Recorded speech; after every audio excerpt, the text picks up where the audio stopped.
নারায়ণগঞ্জে পুলিশ কর্মকর্তার উপর হামলা চালিয়ে ছিনিয়ে নেওয়া হয় সরকারি পিস্তল ও 16 রাউন্ড গুলি এবং এটিও উদ্ধার করা হয়েছে।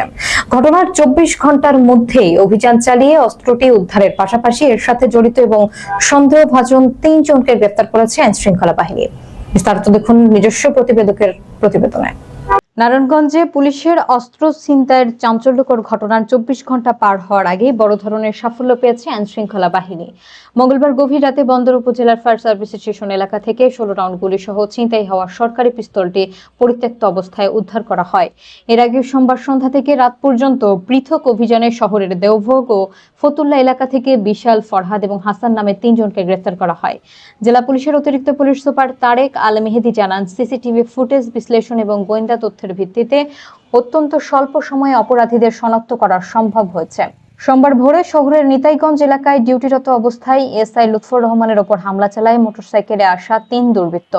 এ সময় তাকে ধারালো অস্ত্র দিয়ে কুপিয়ে আহত করার চেষ্টা করা হয় এবং তার কাছে থাকা গুলি ভর্তি সরকারি পিস্তলটি ছিনিয়ে নিয়ে পালায় তারা। ঘটনার পরপরই ডিবি এবং থানা পুলিশের একাধিক টিম অভিযানে নামে। উদ্ধার হওয়া অস্ত্র এবং গ্রেফতারকৃতদের নিয়ে অধিকতর তদন্ত শুরু হয়েছে। জনবহুল এলাকায় পুলিশের ওপর এমন দুঃসাহসিক হামলার পেছনে অন্য কোনো বড় চক্র জড়িত কিনা তা খতিয়ে দেখছে পুলিশ।